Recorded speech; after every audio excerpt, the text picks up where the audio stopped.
আসসালামু আলাইকুম রহমতুল্লাহ। কেমন আছো সবাই? আশা করি সবাই ভালো আছো। সামনে এইচএসসি 25 ব্যাচ, এদের এইচএসসি পরীক্ষা শুরু হবে। সবাই সাধারণত শর্ট সিলেবাসই পড়ছে, খুবই কম সংখ্যক হয়তো ফুল সিলেবাসের যে অধ্যায়গুলো আগে থেকে একটু হলে পড়ে রাখছে। অ্যাডমিশন এইচএসসি 25-এর যে আসবে সেগুলা সম্পূর্ণ শর্ট সিলেবাসের উপর হচ্ছে না। কেন? কারণ এবার 24-এর যে অ্যাডমিশন টেস্ট গুলা হয়েছে এখানে শর্ট সিলেবাসের বাইরের অধ্যায়গুলো থেকে অনেক প্রশ্ন আসছে। সেজন্য বলাই যে এইচএসসি 25-এও শর্ট সিলেবাসের বাইরে থেকে ফুল সিলেবাসের অধ্যায়গুলো থেকে একটু কোশ্চেন দিবেই।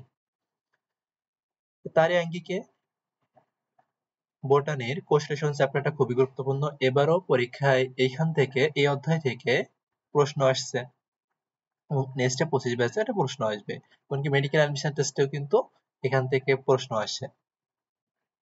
তো সেই জন্য আজকে কোষ চ্যাপ্টার থেকে আমরা মনোস্যাকারাইড টপিকটা মেইনলি মানে কার্বোহাইড্রেটের সব থেকে গুরুত্বপূর্ণ অংশ যদি বলতে হয় সেটা হচ্ছে মনোস্যাকারাইড। এই টপিকটা নিয়ে আলোচনা করব এবং এখান থেকে সম্ভাব্য কোশ্চেন কি কি আসতে পারে সেগুলো নিয়ে কথা বলবো এবং মেডিকেল এবং ভার্সিটি পরীক্ষাগুলোতে এবং অন্যান্য রাইটারের বইগুলোতে কি কি অনুশীলনী কোশ্চেন এখান থেকে আসে সেগুলো নিয়ে আমরা একটু কথা বলবো। ক্লাসটা যেহেতু শর্ট সিলেবাসের বাইরের অধ্যায় থেকে হচ্ছে, তো সাধারণত এটা কঠিনই মনে হবে, কিন্তু কঠিন মনে হওয়ার দরকার না, এটা ক্লাসেই পড়া ইনশাল্লাহ মুখস্থ হয়ে যাবে। তো আমরা শুরু করি। অধ্যায়টার নাম হচ্ছে কোষ রসায়ন। তো এখন এই পেজ থেকে আমাদের যতটুকু পড়তে হবে সেটা হচ্ছে এই আমাদের একটা কোষে মেইনলি কি প্রোটোপ্লাজম আর সাইটোপ্লাজম, তাহলে এই প্রোটোপ্লাজমে কতটুকু পানি থাকে এটা এমসিকিউ এর জন্য একটু ইম্পর্টেন্ট। প্রোটোপ্লাজমের কতটুকু পানি থাকে? প্রোটোপ্লাজমে মেইনলি 60 থেকে 90% ওয়াটার প্রেজেন্ট থাকবে। এখন বাকিটুকু কি থাকবে? বাকিটুকু আমার সলিড কোন কনস্ট্যান্ট থাকবে। তাহলে সলিড ম্যাটার গুলো কি কি হবে? দেখো এর মধ্যে বলছে আমরা উদ্ভিদ সাহিত্য চ্যাপ্টারে পড়ি ম্যাক্রো মলিকিউল এবং মাইক্রো মলিকিউল, তার মধ্যে কিন্তু এগুলো পড়ে যায়। এই টোটাল আছে ওইগুলো কয়টা? 17টার মতো। আর টোটাল আমাদের বডিতে জৈব উপাদান আছে, অজৈব উপাদান আছে। অজৈব উপাদানের মধ্যে আমরা মেইনলি এই যে পানির মধ্যে 60 থেকে 90% সেটা আমাদের থাকতেছে প্রোটোপ্লাজমে, এটা আমরা পেয়ে থাকি। আর জৈবের মধ্যে কি কি আছে এই যে আমরা আলোচনা করব carbohydrate, protein, lipid, amino acid এগুলা। তা এগুলো আমরা পাই কোথা থেকে? উদ্ভিদ উদ্ভিদ থেকে এবং প্রাণী থেকে পেয়ে থাকি। তা এই যে আমরা কার্বোহাইড্রেট নিয়ে আলোচনা করি বা প্রোটিন নিয়ে আলোচনা করি বা ফ্যাট নিয়ে আলোচনা করি, এগুলো তো বড় বড় মলিকিউল। তাই বড় বড় মলিকিউল গুলো তো অবশ্যই ছোট ছোট কোনো মলিকিউল দ্বারা তৈরি হয়েছে। তাই ছোট ছোট মলিকিউল গুলা যুক্ত হয়ে যে বড় মলিকিউল তৈরি হয় সেটা আমরা কেমিস্ট্রিতে কি বলি? রাসায়নিক বন্ধন বলি। বা রাসায়নিক বন্ধনের মাধ্যমে মূলত এগুলো তৈরি হয়, ছোট ছোট মৌল মিলে তৈরি হয়। আচ্ছা, এখন দেখো এখানে একটা কথা বলা আছে যে জীবনে অত্যাবশ্যকীয় এলিমেন্ট বা উপাদান কয়টা? 92টা। এই 92টার ম্যাক্সিমাম দেখো প্রায় 96% হচ্ছে অক্সিজেন, কার্বন, হাইড্রোজেন, নাইট্রোজেন। দেখো তুমি কার্বোহাইড্রেটের কথা চিন্তা করো, কার্বোহাইড্রেট আমার এই তিনটা মিলে তৈরি হচ্ছে। যখন আমি অ্যামিনো অ্যাসিড বলবো সেখানে আমার নাইট্রোজেন থাকবে। যখন আমরা স্টার্চ বলবো, ফ্যাট বলবো, তখন আমাদের কার্বন, হাইড্রোজেন, অক্সিজেন এগুলাই থাকবে। তাহলে ম্যাক্সিমাম জায়গায় কিন্তু এরাই দখল করে নিচ্ছে। তাহলে 92টা এলিমেন্টের মধ্যে 96% চারটা মিলে তৈরি করতেছে, বাদ বাকিগুলো খুবই কম পরিমাণে, 4%-এর মতো। এই এলিমেন্ট গুলা কি? ক্ষুদ্র ক্ষুদ্র, এগুলা যুক্ত হয়ে আমাদের অনেক কিছু তৈরি করবে। এখানে বলছে কম্পাউন্ড যৌগ। কম্পাউন্ড যৌগ বলতে এই ছোট ছোট পরমাণু মিলে যে আমাদের বড় একটা অণু তৈরি করবে সেটাই হচ্ছে আবার কম্পাউন্ড যৌগ। যেমন আমরা হাইড্রোজেন আর অক্সিজেন মিলে কি পানি তৈরি করি। তো রাসায়নিক পরিবর্তন চ্যাপ্টার তো এগুলা নিয়ে ডিটেলস আলোচনা করা হয়, ওখানে তো পড়া হয় এগুলা। কম্পাউন্ড যৌগ বলতে কি ছোট ছোট মৌল, যেমন আমরা কার্বন অক্সিজেন মিলে কার্বন ডাই অক্সাইড বলতে পারি, নাইট্রোজেন অক্সাইড মিলে নাইট্রোজেন অক্সাইড বলতে পারি, এগুলো হচ্ছে আমার কম্পাউন্ড যৌগ। এই যে হাইড্রোজেন অক্সিজেন মিলে আমার এই যে পানি তৈরি করতেছে, মাঝখানে একটা বন্ধন হচ্ছে, এই বন্ধনটাই হচ্ছে আমার রাসায়নিক বন্ধন। রাসায়নিক বন্ধন আমরা কেমিস্ট্রিতে পড়ছি না? যে আয়নিক বন্ধন আছে ইলেকট্রন আদান প্রদানের মাধ্যমে ধাতু গ্রুপ ইলেকট্রন ত্যাগ করবে, অধাতু গ্রুপ ইলেকট্রন গ্রহণ করবে, তার মাধ্যমে আয়নিক বন্ধন হয়ে থাকে। তাহলে শর্ত কি? ধাতু অধাতু হতে হবে। কোভ্যালেন্ট বন্ড বা সমযোজী বন্ধন, কোভ্যালেন্ট বন্ধন বা সমযোজী বন্ধন বলি। এখানে কি হয়? ইলেকট্রন শেয়ারের মাধ্যমে আমাদের মূলত বন্ধনটা গঠিত হয়। আরেকটা আছে হচ্ছে সন্নিবেশ সমযোজী বন্ধন কেমিস্ট্রিতে, ওটা এখানে আলোচনার বিষয় না। তাহলে কোভ্যালেন্ট বন্ধনের মাধ্যমেও আমাদের হয়ে পারে, আবার হাইড্রোজেন বন্ধনের মাধ্যমে আমাদের রাসায়নিক বন্ধনটা হতে পারে। এগুলো এখানে আলোচনার বিষয় না, এইটা একটু জানতে হবে। দেখো, গ্লাইকোসাইডিক বন্ড, গ্লাইকোসাইডিক বন্ড এটা হচ্ছে মনোস্যাকারাইড সমূহের মধ্যকার বন্ড। দেখো, আমরা পড়বো কার্বোহাইড্রেটের যখন ক্লাসিফিকেশন, তখন দেখবা আমাদের মনোস্যাকারাইড পাবো, ডাইস্যাকারাইড পাবো, অলিগোস্যাকারাইড পাবো, পলিস্যাকারাইড পাবো, এরকম অনেক কিছুই পাবো। এইগুলা কি? মনোস্যাকারাইড গুলা যুক্ত হয়ে তোমার পলিস্যাকারাইড গুলা তৈরি করবে, ডাইস্যাকারাইড গুলা তৈরি করবে। তাহলে মনোস্যাকারাইড গুলো যে যুক্ত হবে দুইটা পরস্পর, এদের মধ্যে যে রাসায়নিক বন্ধনটা, সেই বন্ধনটাকে আমরা বলবো গ্লাইকোসাইডিক বন্ড। মেইনলি তিনটা আমরা আলোচনা করি, কার্বোহাইড্রেট নিয়ে আলোচনা করি, প্রোটিন নিয়ে আলোচনা করি এবং ফ্যাট নিয়ে আলোচনা করি। তা এখানে দুইটা বলা হয়েছে, একটা হচ্ছে গ্লাইকোসাইডিক বন্ড, গ্লাইকোসাইডিক এর বন্ডটা কোথায় থাকবে? মনোস্যাকারাইডের মধ্যে থাকবে। তা মনোস্যাকারাইড মিলে যে পলিস্যাকারাইড তৈরি করবে, তাহলে এদের মধ্যে কোন বন্ধন থাকবে? গ্লাইকোসাইডিক বন্ড থাকবে। ঠিক সেম ভাবে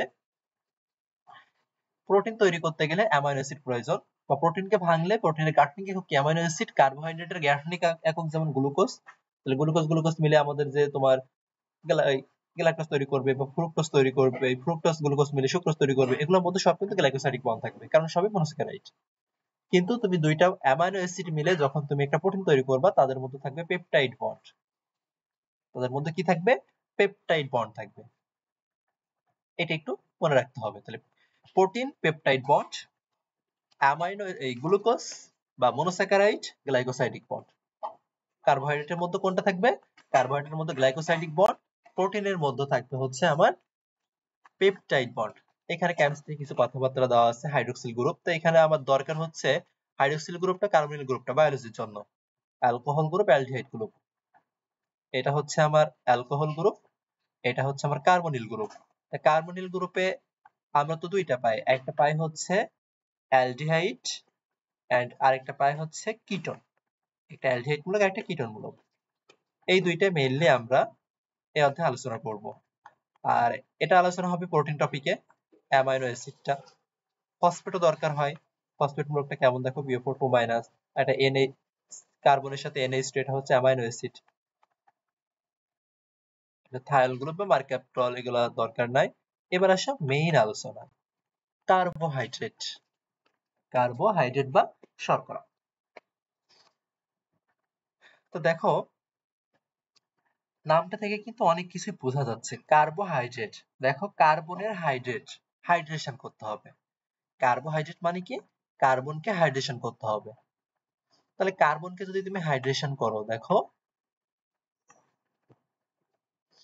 কার্বন এর সাথে আমরা পানি দিলাম, তাহলে এটাকে কি বলবো? কার্বনের হাইড্রেশন।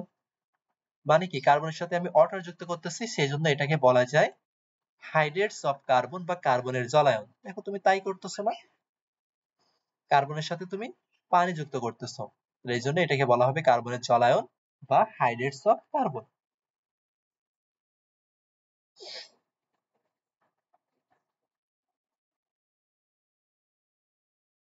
আচ্ছা, তাহলে এখানে আরেকটা জিনিস একটু খেয়াল করো।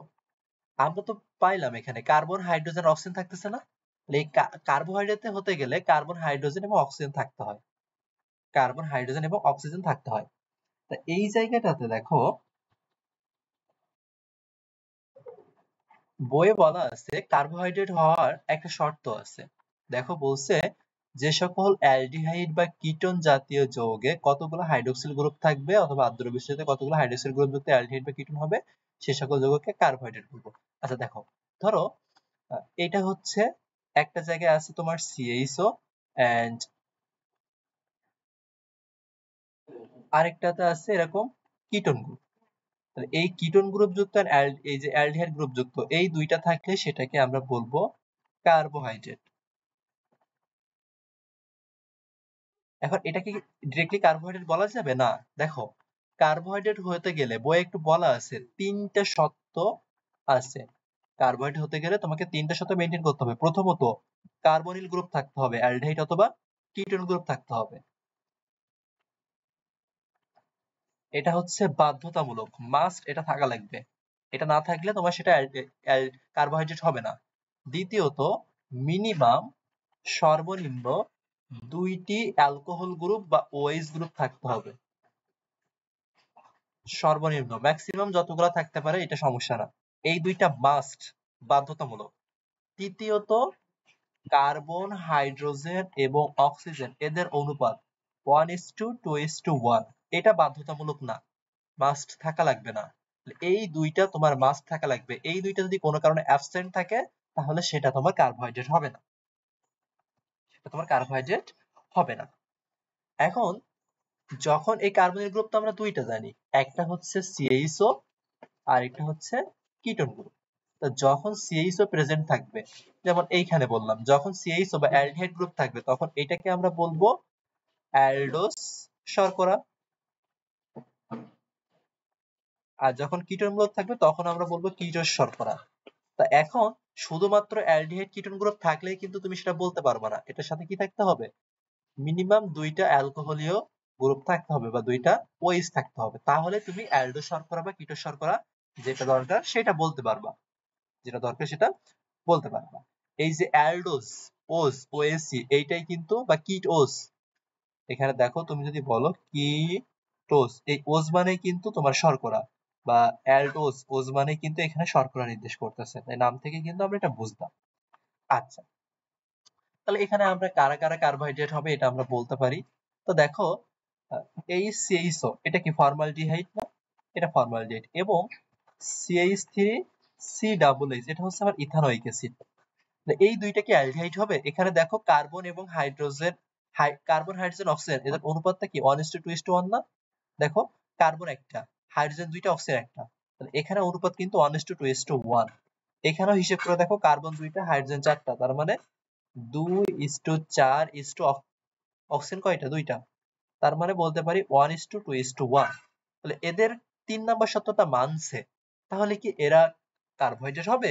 কখনোই না, কারণ উপরের দুইটা শর্ত বাধ্যতামূলক, 3 নম্বর শর্ত থাকুক বা না থাকুক দেখার দরকার নাই, উপরের দুইটা আমার বাধ্যতামূলক থাকতেই হবে। 3 নম্বরটা থাকতে পারে, না থাকতে পারে। যদি উপরের দুইটা থাকে, 3 নম্বরটা না থাকে, তাহলে সেটা অ্যালডিহাইড হবে, ওই অ্যালডিহাইড বলছি, কার্বোহাইড্রেট হবে। কিন্তু কোন কারণে 3 নম্বর শর্ত আছে, উপরের দুইটা কোনটা মিসিং আছে, তাহলে সেটা কোনোভাবে কার্বোহাইড্রেট বলা যাবে না। তাহলে এই যে ফর্মালডিহাইডটা,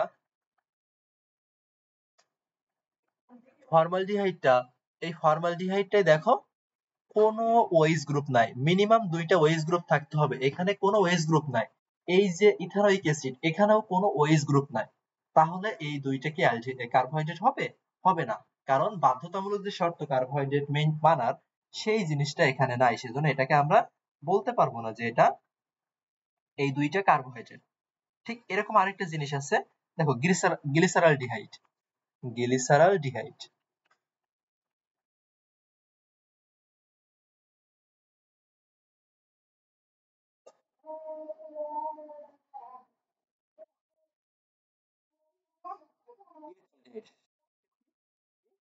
H6O3, C3H6O3, তুমি যদি এটা গাঠনিক সংকেত দেখো, CHOOH, এটাই হচ্ছে এটার গাঠনিক সংকেত। তো দেখো তো, এখানে কার্বনিল গ্রুপ আছে, ওএইচ গ্রুপ মিনিমাম দুইটা আছে, সেজন্য গ্লিসারালডিহাইডটা কি তোমার কার্বোহাইড্রেট। তিনটা শর্তই কিন্তু এখানে মেনটেন করছে, যদিও আমার 3 নম্বর শর্তটা যদি মেনটেন নাও করতে কোনো সমস্যা ছিল না। তাহলে এইভাবে আমরা বলবো যে কারা কার্বোহাইড্রেট, কারা কার্বোহাইড্রেট না। তাহলে এই কারণে কিন্তু এখানে বলা হয়েছে যে হাইড্রোক্সিল গ্রুপ থাকতে হবে, পলিহাইড্রোক্সি অ্যালকোহল গ্রুপ বা অ্যালডিহাইড গ্রুপ এগুলো থাকতে হবে। আচ্ছা, তো যেহেতু আমরা দেখতেছি যে আমরা পড়তেছি এবং কার্বোহাইড্রেট নিয়ে,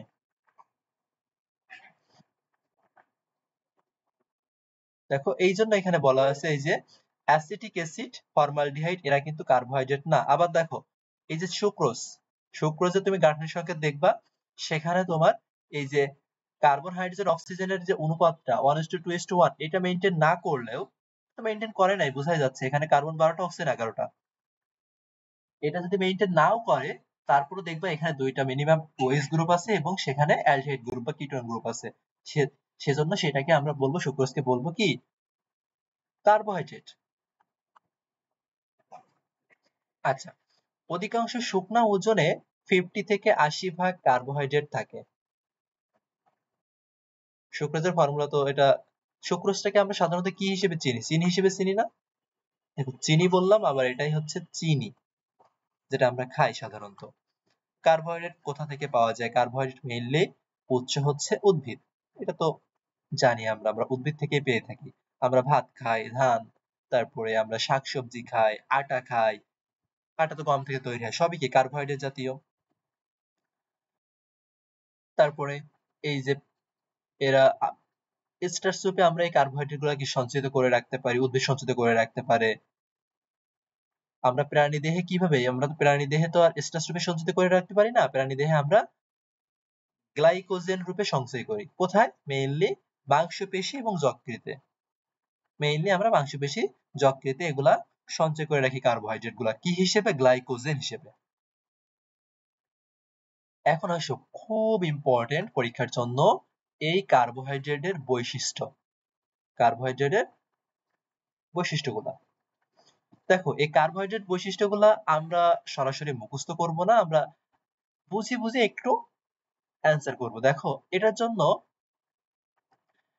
দেখো এখানে চিনি বলা আছে, তুমি কতগুলা এর খাদ্যের কথা মনে করো। একটা হচ্ছে চিনি, একটা হচ্ছে শাক বা শাকসবজি যেটা বলো, আরেকটা ধরো আটা, গমের আটা বলো বা চালের আটা, যেটাই বলো, এই তিনটা।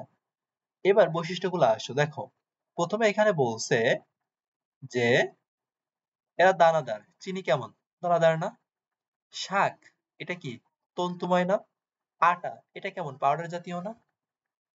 এবার দেখো, এরা স্বাদে মিষ্টি। চিনি কি মিষ্টি না? আবার দেখো শাক সেলুলোজ জাতীয় শর্করা। আবার দেখো আটা, এসব কি স্বাদহীন না? তাই এরা স্বাদে মিষ্টি হতে পারে যেমন চিনি, আবার শাক, আটা এরা স্বাদহীনও হতে পারে। এবার দেখো, যখন তুমি অতিরিক্ত পড়িয়ে ফেলবা, রান্না করতে করতে আমরা অনেক সময় ভুলে যাই, তো ভুলে গেলে কি হয়? ওইগুলা পুড়ে কয়লা মতো হয়ে যায় না? তাহলে তাপ প্রয়োগ করলে, বেশি পরিমাণে তাপ দিয়ে ফেললে এগুলা কয়লায় পরিণত হয়ে যায়। অঙ্গার মানে কয়লা পরিণত হওয়া, পুড়ে যাওয়া। বেশি তাপ প্রয়োগ করলে এরা অঙ্গারে পরিণত হবে। আবার দেখো, চিনি তুমি পানিতে দিলে কি গুলে যাবে না? একদম মিশে যাবে, দ্রবণীয় হয়ে যাবে। কিন্তু শাক, আটা এরা কি তুমি পানিতে দিলে সম্পূর্ণরূপে দ্রবণীয় হয়ে যাবে? হবে না, সম্পূর্ণরূপে দ্রবণীয় হবে না। এই জন্য বলা হয় অধিকাংশই পানিতে অদ্রবণীয়। দেখো, আমি এখানে মাত্র তিনটা জিনিস নিলাম, তো এই তিনটা জিনিসের মধ্যেই দুইটাই আমার পানিতে অদ্রবণীয়। তাহলে অধিকাংশ পানিতে অদ্রবণীয়। তবে চিনি কি একটা মনোস্যাকারাইড না? আমরা সুক্রোজ, সুক্রোজ কি মনোস্যাকারাইড? তো এখানে তাহলে চিনি বা অধিকাংশ মনোস্যাকারাইড পানিতে দ্রবণীয় হবে। মনোস্যাকারাইড গুলো পানিতে দ্রবণীয়, কিন্তু বাকি সবাই অদ্রবণীয়। এসিডের সাথে মিশে এরা এস্টার তৈরি করবে, কার্বোহাইড্রেট এস্টার তৈরি করবে। দেখো, কার্বোহাইড্রেটে তোমার একটা সিও গ্রুপ আছে, কার্বোহাইড্রেট বলছি, কার্বনের গ্রুপে সিও গ্রুপ আছে। এসিডের সাথে বিক্রিয়া করলে কি হয়? এসিডের, কার্বক্সিলিক অ্যাসিডের গাঠনিক সংকেতে তুমি দেখো, এটাই হচ্ছে তার কার্যকরী মূলক, এটা হচ্ছে তার কার্যকরী মূলক। তা এস্টারের গাঠনিক সংকেত কেমন? সি ডাবল ও থাকে না? ধরো এখানে CH3, এখানে এর পাশে যা দাও, এখানে সি ডাবল ও থাকে না? তাহলে এই দুইটা মিলে তুমি কি করতে পারবা? সি ডাবল তৈরি করতে পারবা না? এখান থেকে নিতে পারো। এই জন্যই বলছে এখানে এস্টার তৈরি করা যাবে। কিন্তু অর্গানিক কেমিস্ট্রিতে এগুলা নিয়ে শিখছো, এস্টার, এস্টার তৈরি বিক্রিয়াগুলা। এবার দেখো, এরা আলোক সক্রিয় ও আলোক সমতা প্রদর্শন করে। আচ্ছা, জৈব রসায়নে একটা গুরুত্বপূর্ণ টপিক, সেটা হচ্ছে সমানতা। সে সমানতার মধ্যে আবার স্টেরিও সমানতার মধ্যে জ্যামিতিক সমানতা আছে, আলোক সক্রিয় সমানতা আছে। তা আলোক সক্রিয় সমাণু, আলোক সক্রিয় সমাণু কারা? যাদের কাইরাল কার্বন থাকে, যাদের কাইরাল কার্বন প্রেজেন্ট থাকে, তাদেরকে আমরা বলি আলোক সক্রিয় যৌগ, এবং তারাই আলোক সমানতা দিবে। কাইরাল কার্বনটা কি?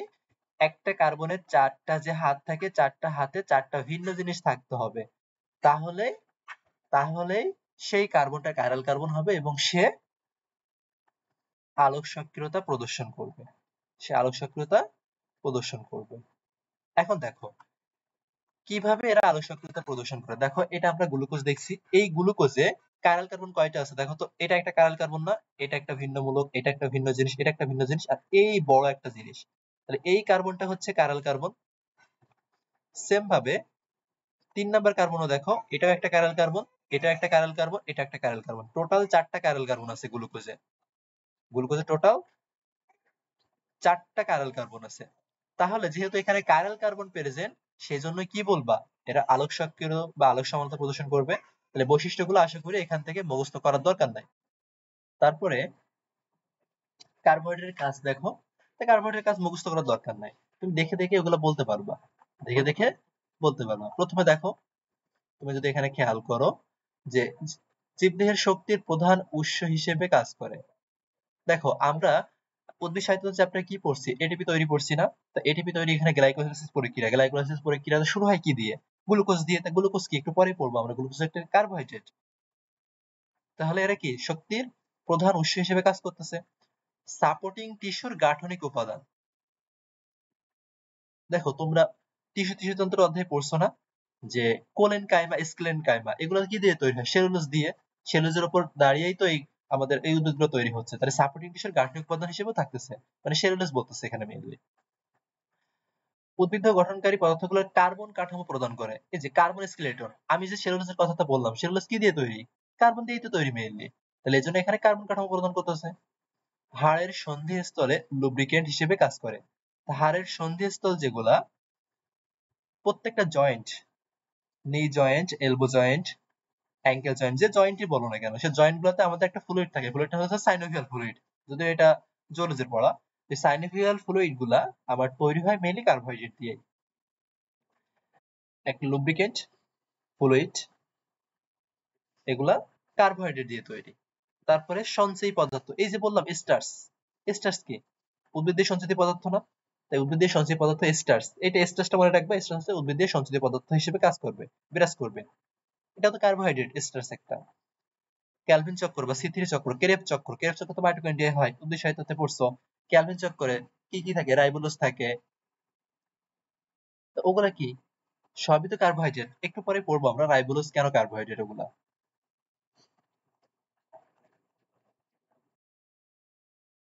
তারপরে দেখো বিভিন্ন প্রকার কোএনজাইমের গাঠনিক অংশ হিসেবে কাজ করে। এগুলো কি সব কোএনজাইম না? অ্যাডেনোসিন, দেখো এখানে তুমি যদি ভাঙো এ দিয়ে, যে কোনো যেসব জায়গায় এ আছে, অ্যাডেনোসিন, এগুলো তো ক্ষারমূলক। এখানে দেখো অ্যাডেন, এই যে ও এস আছে এখানে, তাহলে ওএস থাকলে কি, সেটাকে ওএসি থাকলে কি বলছি, অ্যাডেনোস ইন, নোস ওএসি উচ্চারণ হচ্ছে না, তাহলে এই জন্য এটাকে আমরা কার্বোহাইড্রেট বলবো। তাহলে কোএনজাইম হিসেবে কার্বোহাইড্রেট কিন্তু কাজ করতেছে। ফ্যাটি অ্যাসিড আর অ্যামিনো অ্যাসিড বিভাগে এরা সাহায্য করবে। সেলুলোজ, হেমিসেলুলোজ, কাইটিন, পেকটিন ইত্যাদি কার্বোহাইড্রেট, এগুলো তো সবই কার্বোহাইড্রেট। কার্বোহাইড্রেট কি কোষ প্রাচীরের প্রধান উপাদান হবে। নিউক্লিক অ্যাসিডের অন্যতম উপাদান রাইবোজ ও ডিঅক্সিরাইবোজ হলো পেন্টোজ জাতীয় কার্বোহাইড্রেট। নিউক্লিক অ্যাসিড বলতে কি, ডিএনএ আরএনএ, ডিএনএ কি থাকে, ডিঅক্সিরাইবোজ, আর আরএনএ থাকে কি, রাইবোজ। তাহলে এরাও কি কার্বোহাইড্রেট না? তাই নিউক্লিক অ্যাসিডেও কিন্তু কার্বোহাইড্রেট থাকতেছে। তারপরে দেখো এই যে গ্লাইকোজেন বললাম, আমরা প্রাণীতে গ্লাইকোজেন সঞ্চয় করি কোথায়, মাংসপেশিতে, যকৃতে। ছত্রাক ব্যাকটেরিয়াতেও গ্লাইকোজেন সঞ্চিত হয়। গ্লাইকোজেন কি একটা কার্বোহাইড্রেট না? গ্লাইকোজেন, সেলুলোজ সবই তো কার্বোহাইড্রেট। আমাদের মৌলিক চাহিদা খাদ্য, বস্ত্র, আশ্রয়। আশ্রয় যে বাস, বস্ত্র, পোশাক আশাক সেলুলোজ দিয়ে তো তৈরি হয়। খাদ্য, খাদ্য তো মেইনলি কার্বোহাইড্রেট আমরা খাই, ভাত খাই, চিনি খাই, সবই তো কার্বোহাইড্রেট। সেলুলোজ জাতীয় কার্বোহাইড্রেট উদ্ভিদকে দৃঢ়তা প্রদান করে, ওই যে সাপোর্টিং টিস্যুর গাঠনিক উপাদান হিসেবে কাজ করবে। সেলুলোজ জাতীয় কার্বোহাইড্রেটের দৃঢ়তা প্রদান করবে এরা। কার্বোহাইড্রেটের ক্লাসিফিকেশন আসো, স্বাদের ভিত্তিতে সুগার, নন সুগার। রাসায়নিক গঠন অনুসারে মেইনলি আমরা আজকে আলোচনা করব, তার মধ্যে মনোস্যাকারাইডটি পড়বো। তো মনোস্যাকারাইডটা দেখো কার্বন সংখ্যার উপর ভিত্তি করে কতগুলো আছে। আচ্ছা তাহলে এটা একটু পরে বলি, আগে এটা একটু খেয়াল করো। বিজারণ শর্করা বা বিজারণ ক্ষমতার ভিত্তিতে আছে হচ্ছে রিডিউসিং সুগার, নন রিডিউসিং সুগার, মোস্ট ইম্পর্টেন্ট। অনেক জায়গায় কিন্তু এখান থেকে ভার্সিটিতে কোশ্চেন আসছে। এখান থেকে খুব সহজে রিডিউসিং সুগার গুলার এক্সাম্পল মনে রাখা যায়। এটা নিয়ে পরে আলোচনা আছে, আমি পরে বলবো। কিন্তু যেহেতু এখানে টপিকটা চলে আসছে, আমি শুধু এখানে এক্সাম্পল গুলো বলবো, যেটাই তোমার পরীক্ষায় মাস্ট পড়তেই হবে, এটা বিহীন পরীক্ষার হলে যাওয়াই যাবে না। সুন্দর করে মনে রাখবা, ওয়াল, মোনো অ্যান্ড ডাইস্যাকারাইড, সকল মোনো এবং ডাইস্যাকারাইড, ডাইস্যাকারাইডের মধ্যে এক্সেপ্ট সুক্রোজ, সুক্রোজ ব্যতীত সকল মোনো এবং ডাইস্যাকারাইড গুলা তোমার হবে রিডিউসিং সুগার। রিডিউসিং সুগার, এটা একটু মনে রাখবা। তাহলে এক্সাম্পল গুলো যদি আমরা পড়ে ফেলতে পারি, তাহলে আর এই রিডিউসিং সুগার গুলার মধ্যে ঝামেলা হবে না। এখন রিডিউসিং সুগার তো ঠিক আছে,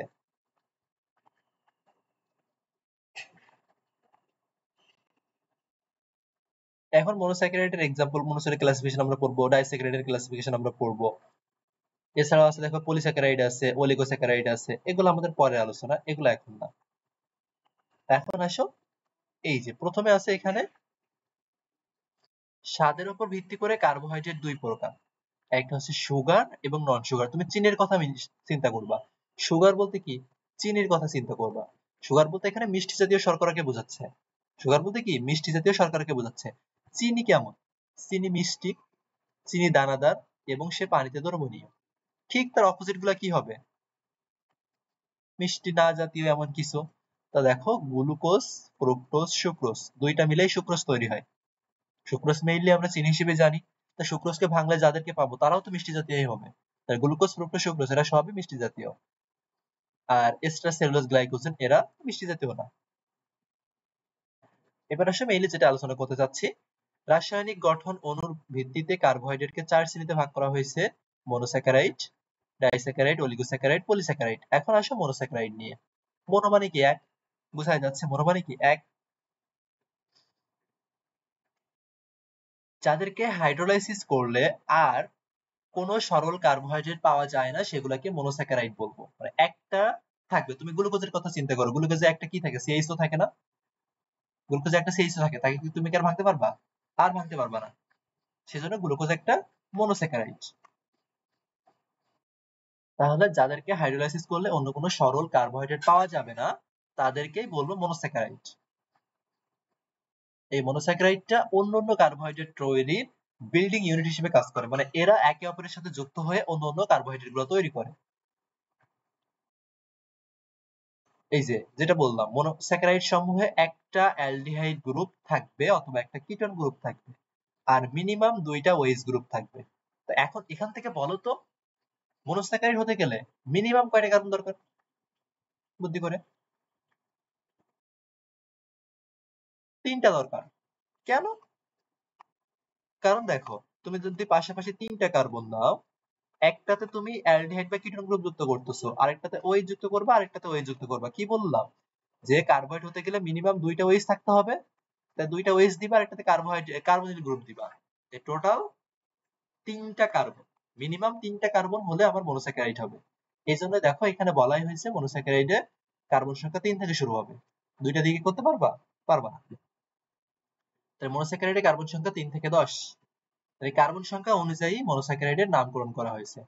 যখন তুমি 3 কার্বন বলবা ট্রায়োস, 4 কার্বন বললে টেট্রোস, 5 কার্বন বললে পেন্টোস, 6 কার্বন বললে হেক্সোস, 7 কার্বন হেপ্টোস, এইগুলা। তা প্রথমে আসো, মনোস্যাকারাইডে এই যে অ্যালডিহাইড গ্রুপ থাকবে অথবা কিটোন গ্রুপ থাকবে একটা বললাম, এইগুলা হচ্ছে বিজারক পদার্থ হিসেবে কাজ করবে।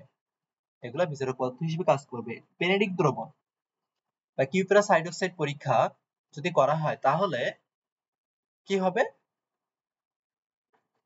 কিউপ্রাস হাইড্রোক্সাইড দ্বারা পরীক্ষা করলে এই অ্যালডিহাইড কিটোন গ্রুপ যুক্ত যে যৌগগুলা থাকবে, তারা লাল বর্ণের অদক্ষেপ দিবে। যারা দিবে তারা হচ্ছে রিডিউসিং সুগার, যারা দিবে না তারা হচ্ছে নন রিডিউসিং সুগার। ওই যে সকল মনোস্যাকারাইড এবং ডাইস্যাকারাইড এক্সেপ্ট সুক্রোজ, তারা এই কিউপ্রাস অক্সাইডের সাথে, কিউপ্রাস হাইড্রোক্সাইডের সাথে লাল বর্ণের অদক্ষেপ তৈরি করবে কিউপ্রাস অক্সাইড হিসেবে। তা এখন বিক্রিয়ক এবং উৎপাদক, বিক্রিয়ক কি কিউপ্রাস হাইড্রোক্সাইড, এবং উৎপাদক দুইটাই কিন্তু কপারের যৌগ। দুইটা এখানে কপারের যৌগ এবং তারা কি কালার দিচ্ছে, লাল কালার দিচ্ছে। এটা একটু মনে রাখবা, কিপ্রাস হাইড্রোক্সাইড থেকে কিপ্রাস অক্সাইড তৈরি হচ্ছে।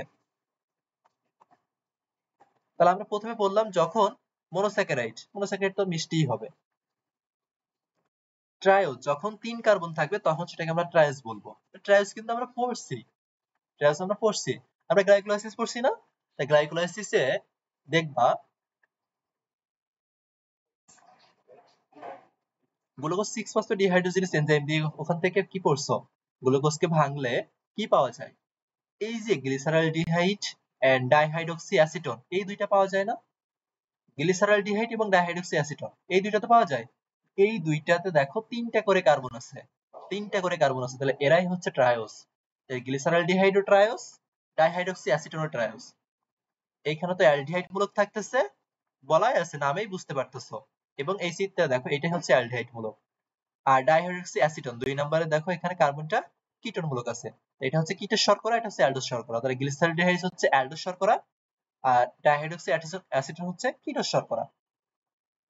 তাই ট্রায়োজের एग्जांपल আসতে পারে গ্লিসারালডিহাইড এন্ড ডাইহাইড্রক্সি অ্যাসিটোন, এরা হচ্ছে ট্রায়োজ। এরা ফসফেট এস্টার হিসেবে থাকে।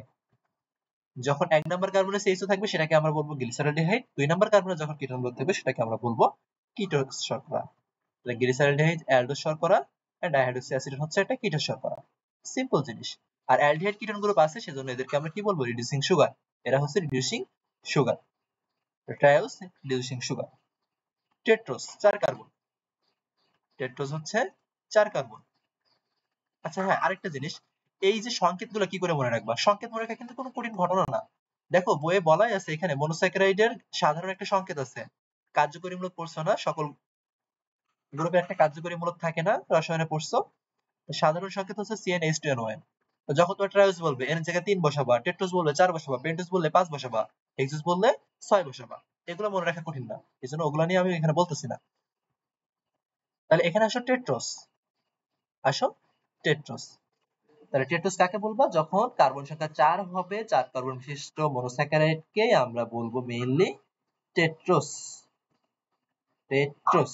এখন আসো টেট্রোসের एग्जांपल কি বলছে, এখানে ইরিথ্রোস আর একটা ইরিথ্রোলোস।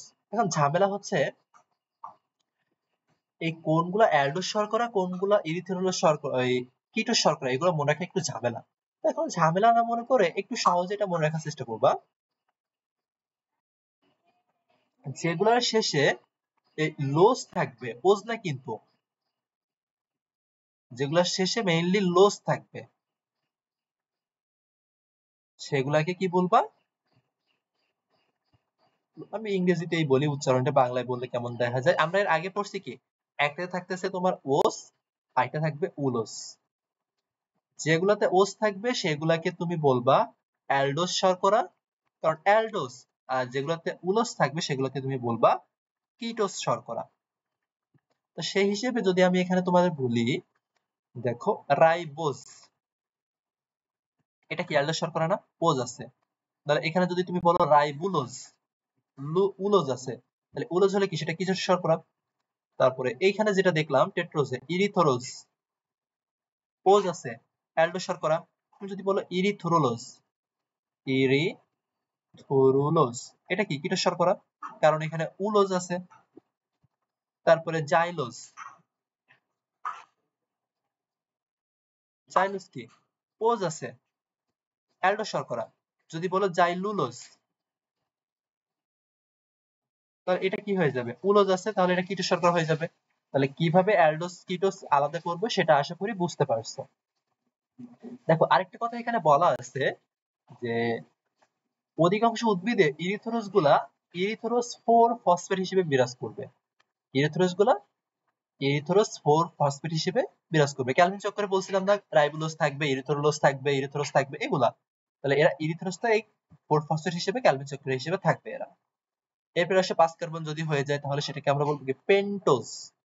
5 কার্বন বললে সেটাকে বলবো আমরা কি, পেন্টোজ।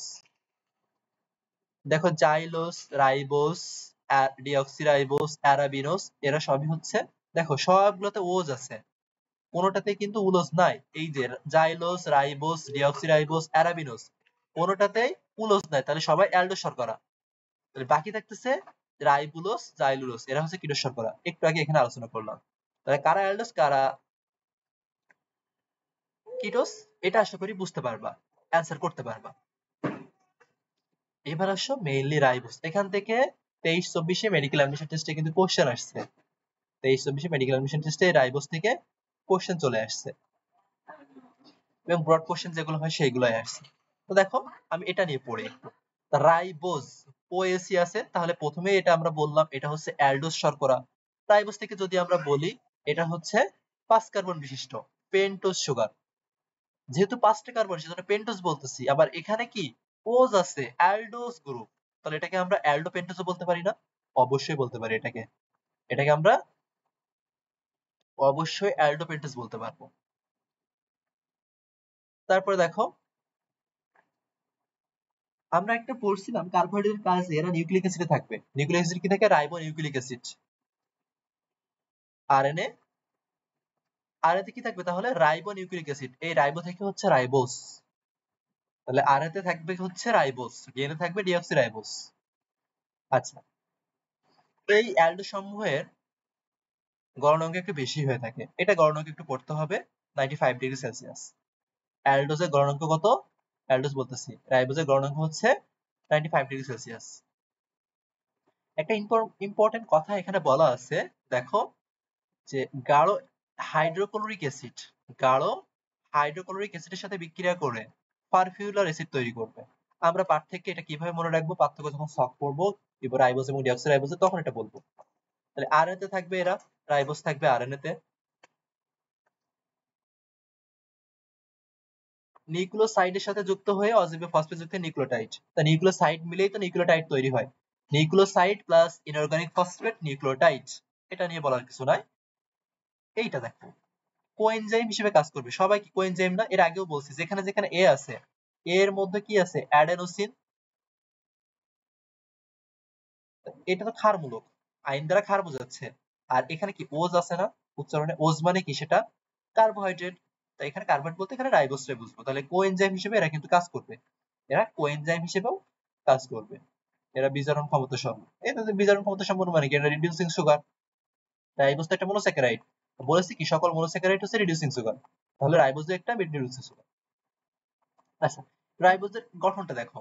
রাইবোজে এটা কি আমরা বললাম অ্যালডোস শর্করা না? এজন্য দেখো এটা 1 নাম্বার কার্বনে সিএইচও, 2 নাম্বার কার্বনে দেখো ওএইচ মূলক আছে, 2 নাম্বার কার্বনে ওএইচ মূলক আছে। কিন্তু ডিঅক্সিরাইবোজের কথাটা একটু চিন্তা করো, একটু আসো এখানে। ডিঅক্সিরাইবোজ ওজ আছে না? তার মানে এটাও অ্যালডিহাইড গ্রুপ। ওএইচই আছে বলে এটাও কি একটা অ্যালডিহাইড গ্রুপ।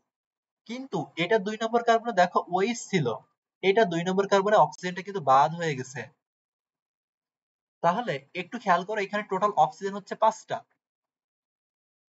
এখানে টোটাল অক্সিজেন হচ্ছে 5টা। কিন্তু একটা অক্সিজেন যেহেতু এখানে বাদ হয়ে গেছে, কয় নম্বর থেকে বাদ হয়েছে? 2 নম্বর কার্বন থেকে বাদ হয়েছে। এমসিকিউ তে আসে কিন্তু ডিঅক্সিরাইবোজে কয় নম্বর কার্বনে অক্সিজেন অ্যাবসেন্ট? 2 নম্বর কার্বনে অক্সিজেন অ্যাবসেন্ট। যদি একটা অক্সিজেন অ্যাবসেন্ট আছে এইজন্য এখানে অক্সিজেন হচ্ছে 4টা, টোটাল 5টা অক্সিজেন থাকবে না কেন? এগুলো মনে রাখা কিন্তু কঠিন না। দেখো রাইবোজ তো একটা পেন্টোজ সুগার, পেন্টোজ সুগারে আমরা সংকেত জানি কি? CnH2nOn। যেহেতু পেন্টোজ বলতেছি তাহলে অক্সিজেন টোটাল 5টা থাকবে। রাইবোজ তো তোমার পেন্টোজ, এখানে 5টা থাকবে অক্সিজেন। কিন্তু যখন ডিঅক্সিরাইবোজ বলতেছি, ডি মানে কি? ছাড়া, রিমুভ করা। 2 নম্বর কার্বন থেকে অক্সিজেন রিমুভ করতেছি, একটা অক্সিজেন রিমুভ করতেছি, সেজন্য ডিঅক্সিরাইবোজে 4টা অক্সিজেন থাকবে। 2 নম্বর কার্বনে কি থাকবে না? 2 নম্বর কার্বনে তোমার অক্সিজেন থাকবে না। এই যে দেখো 2 নম্বর কার্বনে অক্সিজেন, সেখানে কি আছে? হাইড্রোজেন আছে। তাহলে এখান থেকে ডিঅক্সি নিউক্লিওসাইড গুলো মিলে ডিঅক্সি নিউক্লিওসাইডের সাথে যখন অজীব ফসফেট যুক্ত হবে, তখন এরা কি তৈরি করবে? Deoxy nucleotide. আগে ছিল আগে ছিল শুধু নিউক্লিওটাইড, এখন হচ্ছে ডিঅক্সি নিউক্লিওটাইড। এখান থেকে কি তৈরি হবে? ডিএনএ তৈরি হবে। এরা হচ্ছে কি? রিডিউসিং সুগার, বিজারণ ক্ষমতা সম্পন্ন। এখানে ছোট্ট করে কতগুলো ইনফরমেশন দেওয়া আছে দেখো। রাইবোলোজ, রাইবোলোজ থেকে কি পড়বা? রাইবোলোজ থেকে কি পড়বা? প্রথম কথা, রাইবোলোজ হচ্ছে কি ধরনের শর্করা? এরা হচ্ছে কিটোজ। প্রথম কথা পেন্টোজ, তারপরে কি? কিটোজ। এরা রাইবোলোজ থেকে তৈরি হবে। সালোক সংশ্লেষণে এরা কার্বন ডাই অক্সাইড গ্রাহক রূপে কাজ করে।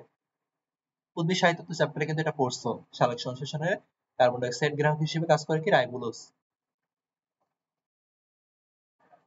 এই যে আসো দেখো আমাদের অলরেডি এটা পড়া হয়ে গেছে। এটা কি মনে রাখা কঠিন কিছু হবে এখন? তুমি নিজেই পড়তে পারবা। একটু খেয়াল করো, দেখো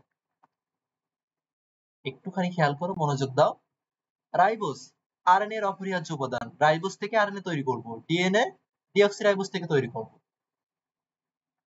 রাইবোজে আমরা বললাম না পেন্টোজ 5টা অক্সিজেন থাকবে, ডিঅক্সিরাইবোজ 2 নাম্বার কার্বনে অক্সিজেন থাকবে না, 4টা অক্সিজেন থাকবে। 2 নাম্বার কার্বনে ওএইচ থাকবে এখানে রাইবোজে, ওএইচ এর একটা অক্সিজেন অ্যাবসেন্ট থাকতেছে ডিঅক্সিরাইবোজে। নিউক্লিওটাইড তৈরি করবে, এরা ডিঅক্সি নিউক্লিওটাইড তৈরি করবে। 2 নাম্বারটা দেখো একটু নতুন, গাঢ় হাইড্রোক্লোরিক অ্যাসিডের সাথে ফার্ফুরিক অ্যাসিড তৈরি করবে, আর গাঢ় হাইড্রোক্লোরিক অ্যাসিডের সাথে লেভুলেনিক অ্যাসিড তৈরি করবে। এটা একটু নতুন জিনিস না? তো নতুন জিনিসটা তো মনে রাখা একটু কঠিন মনে হচ্ছে, এজন্য এটা মনে রাখবো এভাবে, অনেক দেরিতে, মানে ফার ডিলে। ফার ডিলে, ফারতে হচ্ছে ফার্ফিউলার অ্যাসিড, রতে হচ্ছে রাইবোজ, ডিতে হচ্ছে কি ডিঅক্সিরাইবোজ, লেতে হচ্ছে লেভুলিনিক অ্যাসিড। লেভুলিনিক অ্যাসিডের সাথে রিলেটেড হচ্ছে ডিঅক্সিরাইবোজ ডিলে, আর ফার থেকে ফার ফিউলার অ্যাসিড হচ্ছে রাইবোজ। এই কিন্তু আমরা খুব সহজেই রাইবোজ ডিঅক্সিরাইবোজের পার্থক্যটা পড়ে ফেললাম। তাহলে পেন্টোজ কমপ্লিট। এবার আসো hexose, very very important glucose টপিকটা। হেক্সোস কি? 6 কার্বন। গ্লুকোজ, ম্যানোজ, গ্যালাক্টোজ এগুলো সবই হচ্ছে অ্যালডোস, ফ্রুক্টোজ হচ্ছে কিটোস। ফ্রুক্টোজ হচ্ছে কিটোস। গ্লুকোজ ও ফ্রুক্টোজকে দেখো, সাধারণত গ্লুকোজ ও ফ্রুক্টোজকে মুক্ত অবস্থায় সামান্য পরিমাণে পাওয়া যায়, মেইনলি সুক্রোজ হিসেবেই থাকে।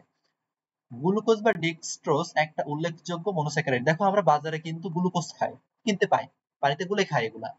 তা পানিতে দেখবা, ওই পানিতে বলতে বাজারে যেগুলা খাই আমরা ওগুলা ম্যাক্সিমামই দেখবা এই ডেক্সট্রোজ নামেই পরিচিত। ডেক্সট্রোজ নামে পরিচিত। এখন এই ডেক্সট্রোজটাকে তুমি ভাঙো, দেখো এটা নামের সাথে ওএসি আছে না? ওএসি মানে কি? এটা কার্বোহাইড্রেট। ডেক্সট্রোজ, ওএসি, এটা কি? কার্বোহাইড্রেট। ওএস মানে শর্করা। আর ডেক্সট্রো মানে কি?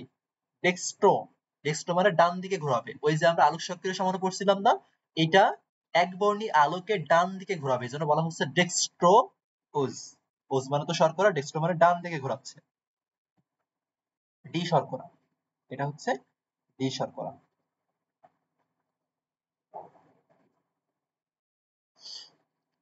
উদ্ভিদ কোষে এই যে দেখো এরা দ্রবণীয় অবস্থায় থাকতেছে, গ্লুকোজ গুলো আমরা পানিতে গুলে খাই না? তাহলে গুললে কি হয়? একদম চিনির মতো দ্রবণীয় হয়ে যাবে, মিশে যাবে। এই জন্য এরা উদ্ভিদ কোষে দ্রবণীয় হিসেবে থাকবে। এদের সিএইচও থাকে, অ্যালডিহাইড গ্রুপ থাকে, এজন্য অ্যালডোহেক্সোস, অ্যালডিহাইড গ্রুপ থাকে বলে। আর এরা রিডিউসিং সুগার, সকল মনোস্যাকারাইড রিডিউসিং সুগার, এজন্য এরাও রিডিউসিং সুগার। পাকা ফল ও মধুতে প্রচুর গ্লুকোজ থাকে। আচ্ছা এখানে আরেকটা জিনিস, পাকা ফল এবং মধুতে গ্লুকোজের সাথে ফ্রুক্টোজও থাকে। গ্লুকোজের সাথে এখানে ফ্রুক্টোজও তোমার থাকবে পাকা ফলে আর মধুতে। মোস্ট ইম্পর্টেন্ট কথা, পাকা আঙুরে গ্লুকোজের পার্সেন্টেজটা কত? 12 থেকে 30 ভাগ। 12 থেকে 30 ভাগ থাকে। দেখো ম্যাক্সিমামই আঙ্গুর ফলে ওই গ্লুকোজ গুলা ম্যাক্সিমাম থাকতেছে আঙ্গুর ফলে, এই জন্য এটাকে আমরা গ্রেপ সুগার বা আঙুরের শর্করাও বলি। এরা কিন্তু দেখো দ্রবণীয় অবস্থায় আছে না? দ্রবণীয় মানে কি? তরল পদার্থ। তরল পদার্থ হিসেবে কি কখনো সঞ্চিত করা যায়? তাহলে এরা কখনো সঞ্চিত পদার্থ হিসেবে কাজ করে না। গ্লাইকোলাইসিসের প্রাথমিক ধাপে, গ্লাইকোলাইসিস কি দিয়ে? শ্বসনের প্রথম ধাপটা কি? গ্লাইকোলাইসিস না? শ্বসনের প্রথম ধাপ, অবাত বলো বা সবাত বলো, প্রথম ধাপ তো গ্লাইকোলাইসিস। গ্লাইকোলাইসিস শুরু হয় কি দিয়ে? গ্লাইকোলাইসিস শুরুই হয় তো আমার গ্লুকোজ দিয়ে। শ্বসনের প্রাথমিক পদার্থ কি? গ্লুকোজ।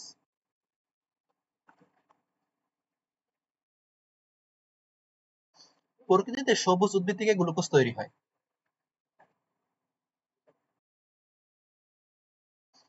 আবার গবেষণা করে হাইড্রোলাইসিস করে সুক্রোজ এস্টার্চ থেকে গ্লুকোজ ফ্রুক্টোজ তৈরি করা যায়, এটা দরকার নাই। দেখো গ্লাইকোল আর একটা কথা, এইখানে দেখো প্রথমে বলা ছিল গ্লুকোজ ফ্রুক্টোজ মুক্ত অবস্থায় খুবই কম পরিমাণে পাওয়া যায়। এইটা, এটা মানে কি? এরা মুক্ত অবস্থায় কম পরিমাণে পাওয়া যায়, সামান্য পরিমাণে পাওয়া যায়। কারণ দেখো তুমি ডিরেক্টলি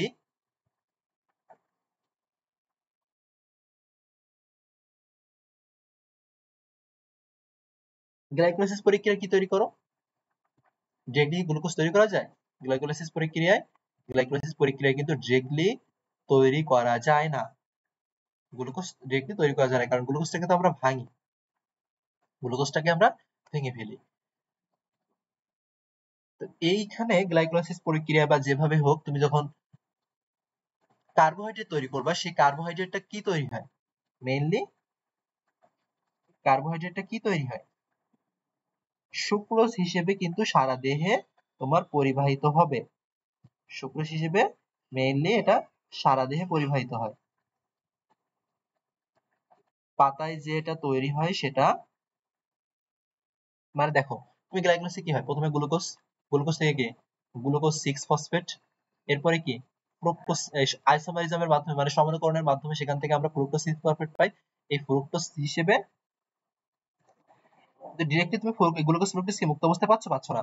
এখান থেকে সব স্টেপস গুলো হয়ে গেলে পাতায় যে কার্বোহাইড্রেট তৈরি হয়, পাতায় প্রস্তুতকৃত কার্বোহাইড্রেট হচ্ছে সুক্রোজ। পাতায় প্রস্তুতকৃত কার্বোহাইড্রেট কি? সুক্রোজ। সেই সুক্রোজটা তোমার এখান থেকে সারা বডিতে যাবে, সারা বডিতে যাওয়ার পরবর্তীতে গিয়ে তাই ওই সুক্রোজটা থেকে গ্লুকোজ এবং ফ্রুক্টোজ আসবে। তার মানে এই সুক্রোজটা সারা দেহে পরিবাহিত হবে। কোন কার্বোহাইড্রেট বা কিভাবে সারা দেহে পরিবাহিত হয়? সুক্রোজ হিসেবে।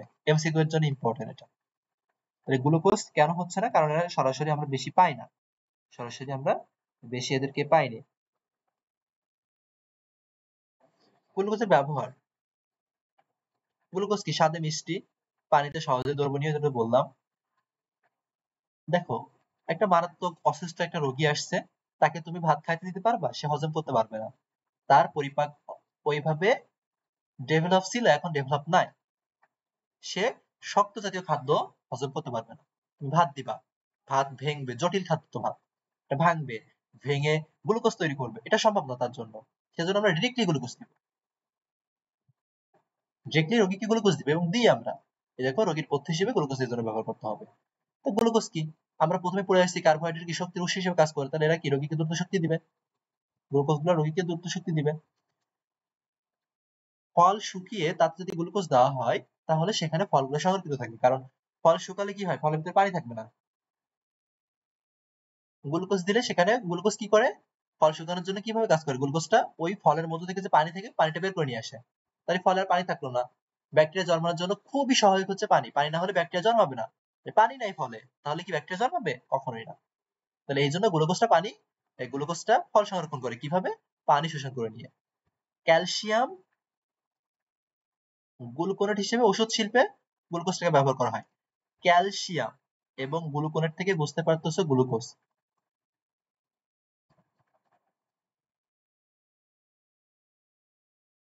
ভিটামিন সি খাইছি না আমরা? অনেকেই তো ভিটামিন সি খেয়েছি। তো ভিটামিন সি কেমন হয়? মিষ্টি হয় না? তো ভিটামিন সি তো মিষ্টি জাতীয়, তো গ্লুকোজ থাকবে এখানে। সরবিটাল কি মিষ্টি জাতীয়? গ্লাইকোলাইসিস, সরবিটাল তৈরিতে গ্লুকোজ লাগে মিষ্টি, সরবিটাল মানে তো মিষ্টি, গ্লুকোজ তো মিষ্টি। গ্লাইকোলাইসিস, প্রথমেই তো বললাম গ্লাইকোলাইসিস কি? গ্লুকোজটা ভাঙে। গ্লুকোজ কার্বোহাইড্রেট, এই গ্লাইকোলাইসিস মানে তো কার্বোহাইড্রেট বিপাক, তা আলাদা করে তো পয়েন্ট দেওয়ার দরকার ছিল না এখানে। আচ্ছা, এটা হচ্ছে চেইন স্ট্রাকচার গ্লুকোজের, এই দুইটা হচ্ছে গ্লুকোজের চেইন স্ট্রাকচার।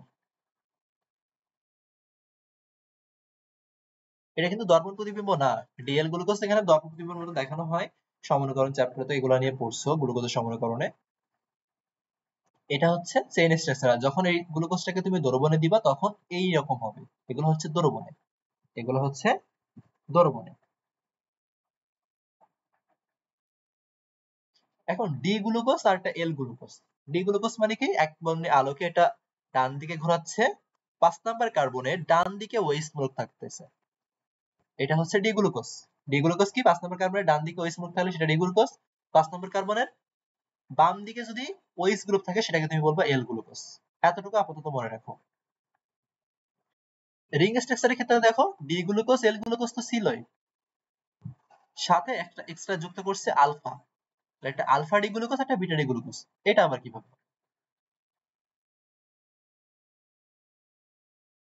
দেখো তার আগে রিং স্ট্রাকচার কিভাবে হবে, এই যে 1 নাম্বার কার্বন,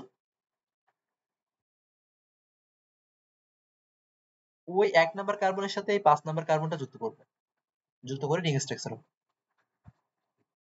যুক্ত করে কি রিং স্ট্রাকচার হবে।